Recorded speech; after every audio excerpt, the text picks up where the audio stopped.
Hello friends, आप सभी का स्वागत है स्टडी कवर क्लासेस में। तो आज की इस वीडियो में हम लोग जेसीईआरटी क्लास 6 मैथ का प्रश्नावली 15.2 को यहाँ पे कंप्लीट बनाने वाले हैं। ठीक, तो बने रहिए एंड तक और चैनल पर नए हैं तो चैनल को सब्सक्राइब कर लीजिए। चलिए क्वेश्चन नंबर हम लोग सबसे पहले एक से स्टार्ट करते हैं। ठीक, क्वेश्चन नंबर 1 में बोला जा रहा है कि वैसे सभी चतुर्भुजों के नाम लिखिए जिसमें केवल एक भी सममित रेखा नहीं होती है। ठीक, चलिए ढूंढना है वैसे चतुर्भुज जिसमें कोई भी सममित रेखा ना हो। चलिए चलिए इस तरीके से सबसे पहले हम लोग एक समांतर चतुर्भुज पहले बना लेते हैं। ठीक, एक समांतर चतुर्भुज हम लोग बना लेते हैं क्योंकि इसकी सममित रेखा नहीं खींचा जा सकता है।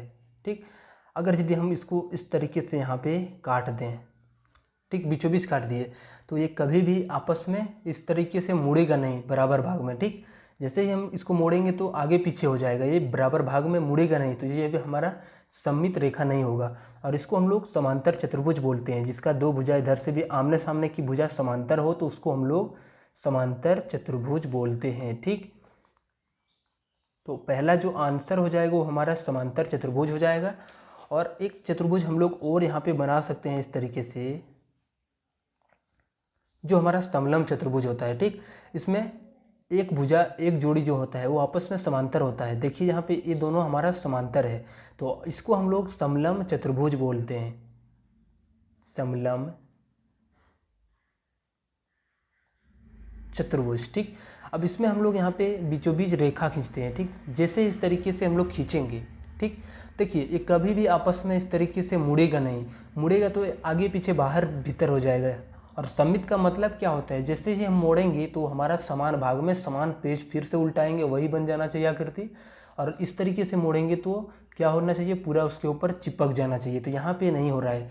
तो ये दोनों हमारा आंसर हो जाएगा, एक पहला समांतर चतुर्भुज और दूसरा जो हमारा हो जाएगा वो समलंब चतुर्भुज हो जाएगा।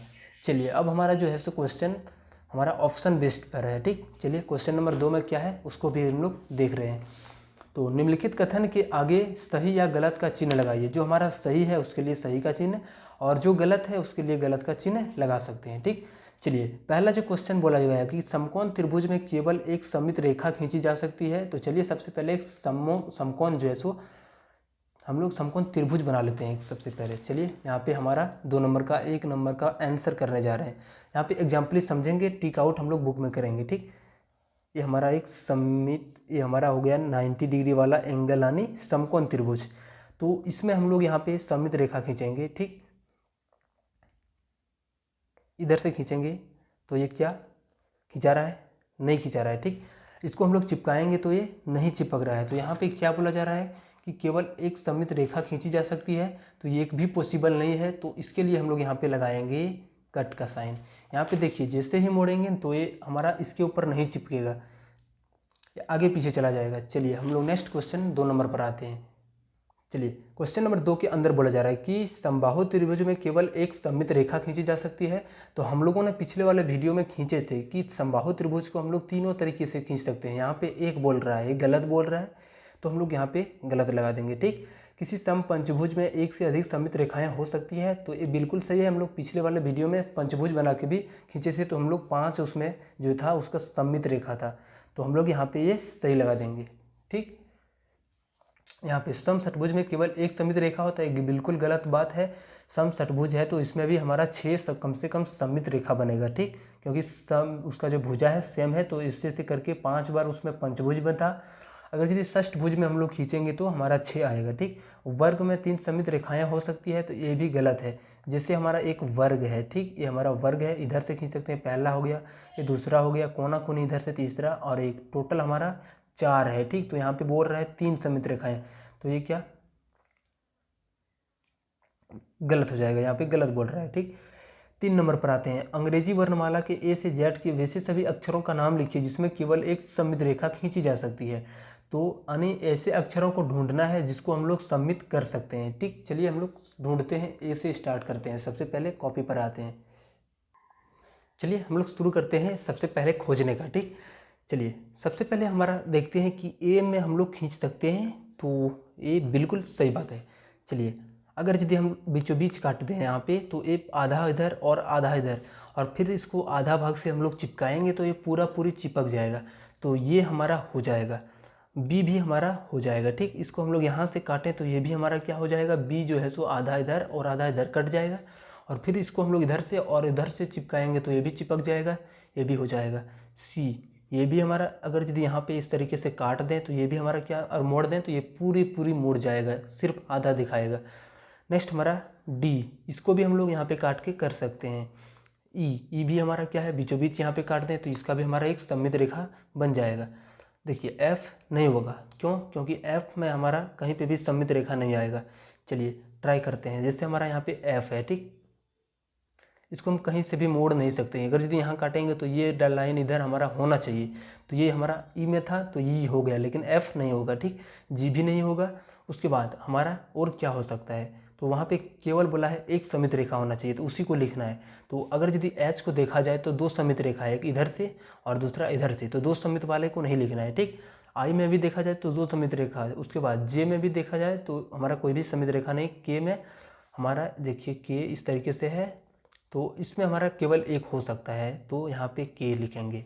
उसके बाद एल भी नहीं होगा, एम हो जाएगा। ठीक, एम हमारा अगर यदि बीचों बीच काटेंगे तो एक सममित रेखा बनेगा। एन भी नहीं होगा। उसके बाद ओ तो बहुत सारा हो जाएगा, उसका 2 3 4 भी। उसके बाद पी भी नहीं, क्यू भी नहीं, आर भी नहीं, एस का भी नहीं होगा। टी हमारा, हाँ टी हो सकता है। टी जो है सो इस तरीके से इधर हम लोग बीचों बीच खींच सकते हैं। उसके बाद यू भी हमारा हो जाएगा। ठीक, उसके बाद भी भी हो जाएगा। ठीक, डब्लू भी हमारा हो जाएगा। और एक्स, ये भी हमारा, इसका दो सममित रेखा हो जाएगा, इसलिए इसको नहीं लिखना है। वाई का तो होगा ही नहीं, जेड का भी नहीं होगा। ठीक, तो इतना सारा हम लोग यहाँ पे संख्या लिख सकते हैं। चलिए अब 4 नंबर क्वेश्चन पर आते हैं। तो क्वेश्चन नंबर 4 में है कि ए और जेड के सभी अक्षरों के नाम जिसमें दो सममित रेखाएं होती है, तो दो सममित रेखा वाला को इसमें हम लोग अभी लिखेंगे। ठीक, तो देखिए कहाँ से स्टार्ट हो रहा था हमारा दो सममित वाला रेखा, तो आई से स्टार्ट हो रहा था, तो सबसे पहले हम लोग आई को लिखेंगे। उसके बाद और कौन सा संख्या था, तो के तो नहीं, एल एम एन ओ हो जाएगा एक। उसके बाद पी क्यू आर एस भी नहीं होगा, टी भी नहीं होगा, यू।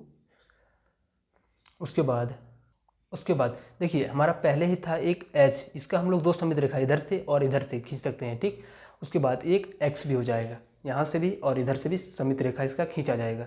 चलिए अब हम लोग नेक्स्ट क्वेश्चन इसका 5 नंबर पर जो ऑब्जेक्टिव टाइप है उसको भी हम लोग यहाँ पे बनाने वाले हैं। चलिए यहाँ पे ऑब्जेक्टिव,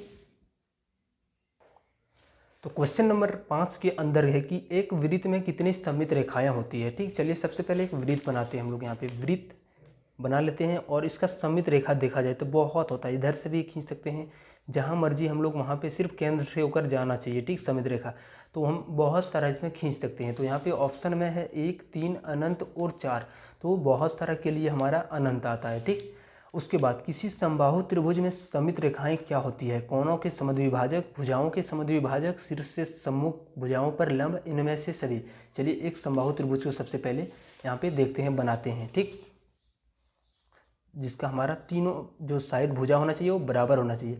अब यहाँ शीर्ष से बोला जा रहा है तो ये हमारा शीर्ष होता है, कोना जो हमारा बनता है ये शीर्ष होता है। यहाँ से हम लोग एक सीधा रेखा यहाँ पे खींचेंगे। अब इस पर हम लोग डिस्कशन करेंगे। देखिए यहाँ पे जो पहला बोला जा रहा है कि कोनों के समद्विभाजक, देखिए ये जो कोण है, ये जो हमारा इधर से लंब आ रहा है बराबर भाग में बांट रहा है। अगर यदि ये टोटल 60 डिग्री है तो 30 डिग्री और 30 डिग्री दोनों तरफ सेम होगा। ठीक, उसके बाद भुजाओं के समद्विभाजक, यानी भुजा को जो है सो इस तरीके से ये हमारा यहाँ से लेकर यहाँ आ रहा है और यहाँ से लेकर यहाँ तक आ रहा है। ये जो रेखा है इस भुजा को बराबर बराबर भाग में बांट रहा है। ठीक, अगर ये मान लें टोटल 6 सेंटीमीटर है, 6 सेंटीमीटर में से यहाँ से 3 सेंटीमीटर और 3 सेंटीमीटर यहाँ, यानी बीच से क्या कर रहा है, दोनों को भुजाओं को समान भाग में बांट रहा है। तो ये भी हमारा ऑप्शन सही है। और सी नंबर में बोला जा रहा है कि शीर्ष से सम्मुख भुजाओं पर लंब, शीर्ष से ये हमारा यहाँ पे लंब बना रहा है, एक 90 डिग्री का कोण बना रहा है। ठीक, तो ये भी हो जाएगा, यानी ऑप्शन नंबर डी जो है सो इसका राइट आंसर इनमें से सभी हो जाएगा। चलिए अब है एच में कितनी सममित रेखाएं हो सकती है, तो एच में 2 सममित रेखाएं हो सकती है। चलिए ध्यान से थोड़ा यहाँ पे, एक तो सबसे पहले एक सीधा सीधी काटेंगे तो ये हमारा आधा अधिक करके मोड़ेंगे तो ये मुड़ा जाएगा, पहला सममित रेखा हो गया। और दूसरा हम बीचों बीच इसका छेद करेंगे तो ये भी इस तरीके से जाके मुड़ जाएगा। तो टोटल जो सममित रेखा हो जाएगा, एक और एक हमारा 2 हो जाएगा, टोटल सममित रेखा इसका 2। तो ऑप्शन नंबर यहाँ पे डी में है 2, तो इसको हम लोग लगा देंगे। ठीक, चलिए ये हमारा एक्सरसाइज पूरा कंप्लीट हो गया। नेक्स्ट वीडियो में हम लोग 16 पॉइंट को कंप्लीट करेंगे। चलिए, अभी तक चैनल को सब्सक्राइब नहीं किए हो तो चैनल को सब्सक्राइब कर लो। मिलते हैं नेक्स्ट वीडियो में। जय हिंद।